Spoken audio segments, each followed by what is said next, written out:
Hello everyone. ये spotting year का question है जो सीडीएस 2023 सितंबर में जो एग्ज़ाम हुआ था उसका ये ऑफिशियल क्वेश्चन है।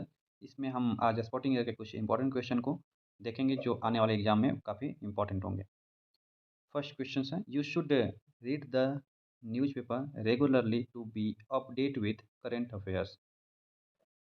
आपका जो फर्स्ट पार्ट है यू शुड, इसमें कोई एरर नहीं है। रीड द न्यूज़पेपर रेगुलरली, ये भी करेक्ट है। To be update with, to be के बाद जो भी वर्ब का फॉर्म आता है वो थर्ड फॉर्म आता है, मतलब पास्ट पार्टिसिपल से होता है। तो अपडेट ना होके यहाँ अपडेटेड होगा। जो वर्ब का ये थर्ड फॉर्म अपडेट का अपडेटेड होगा, तो इसलिए यहाँ एरर ऑप्शन सी में है, इसलिए ऑप्शन सी हमारा राइट आंसर हो जाएगा। Moving to next question, our grandparents will be visited by us this weekend. तो ये जो सेंटेंस है ये पैसिव में है और आई थिंक ये नो एरर है, क्योंकि इसमें आवर ग्रैंड पेरेंट्स ये एक will be visited by us, मतलब अस जो है ये सब्जेक्ट की तरह, ये यहाँ पैसिव वॉइस में ऑब्जेक्ट है। तो और बाई भी है ऑब्जेक्ट के पहले, तो ये सेंटेंस जो है नो एरर है, इसमें कोई एरर नहीं है, ये ऑल करेक्ट है। नेक्स्ट क्वेश्चन पे बढ़ते हैं। How ever the task is from done particularly in ensuring equity in the distribution of quality education. However, the task is from done. Actually एक फ्रेज होता है, the task is far from done, मतलब एक phrase ही होता है, the task is far from done. इसका मतलब होता है जो काम अधूरा रह गया, अभी कंप्लीट ना हुआ हो, उसको एक फ्रेज के तौर पे हम कहते हैं the task is far from done, मतलब बहुत ही अभी काम अभी जो पूरा होने से बहुत अभी बाकी है। तो यहाँ जो फ्रॉम के पहले हम फार को ऐड करेंगे, तो ये करेक्ट एक फ्रेज बन जाएगा। तो इसमें ऑप्शन ए में हमारा एरर है और ऑप्शन ए मेरा राइट आंसर हो जाएगा। 44 number question, looking ahead the university is expanding revenue generation opportunities to add more facilities for student and staff. Looking ahead the university, इसमें तो कोई एरर नहीं लग रहा है। Is expanding revenue generation, revenue generation की यहाँ बात हो रही है एक्चुअली। तो इसमें एक्सपंजिंग जो वर्ड है इसका मतलब होता है हटाना मिटाना, मतलब टू रिमूव और टू इरेज।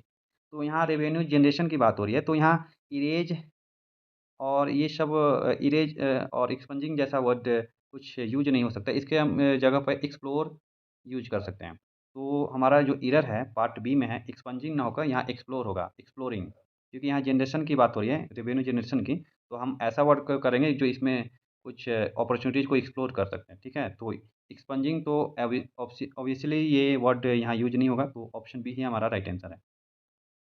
नेक्स्ट क्वेश्चन है, you if you are interested in applying for the job your application must received by Friday. ये जो क्वेश्चन है इसमें पैसिव वॉइस का एक एरर है। If you are interested in, ये तो सही है। अप्लाइंग फॉर द जॉब, ये भी सही है। योर अप्लीकेशन, ये भी सही है। मस्ट रिसिव्ड बाय फ्राइडे, तो ये जो रिसिप्ट है, तो मस्ट के बाद जो होगा एक आता है मस्ट बी, क्योंकि ये पैसिव फॉर्म है, क्योंकि आप खुद रिसीव नहीं करेंगे, आपका जो एप्लीकेशन है किसी द्वारा रिसीव किया जाएगा। इसलिए ये जो आपका सेंटेंस है योर एप्लीकेशन, ये आपके पैसिव वॉइस में आएगा, ना कि एक्टिव वॉइस में। तो पैसिव वॉइस में होता है मस्ट के बाद बी आता है और वर्ब का थर्ड फॉर्म आता है। तो वर्ब का तो थर्ड फॉर्म है रिसिप्ड, लेकिन मस्ट के बाद बी नहीं आया, तो हम यहाँ बी ऐड करेंगे, must be received by Friday. तो यहाँ ऑप्शन सी में हमारा एरर है, तो ये हमारा राइट आंसर हो जाएगा। Next question, perhaps the biggest threat today is the impact of climate change on food system and livelihood of poor farmers. Perhaps the biggest threat today is the impact of climate change on food system and livelihood of poor farmers। ये भी सही है। Impact of climate change, ये भी सही है। ये no error है क्वेश्चंस, ये आपका जो क्वेश्चंस है ये नो एरर है, तो आपका ऑप्शन डी राइट आंसर हो जाएगा। 47 number, in such a volatile global environment, it is heartening that India demonstrated admirable resilience and achieved robust recovery।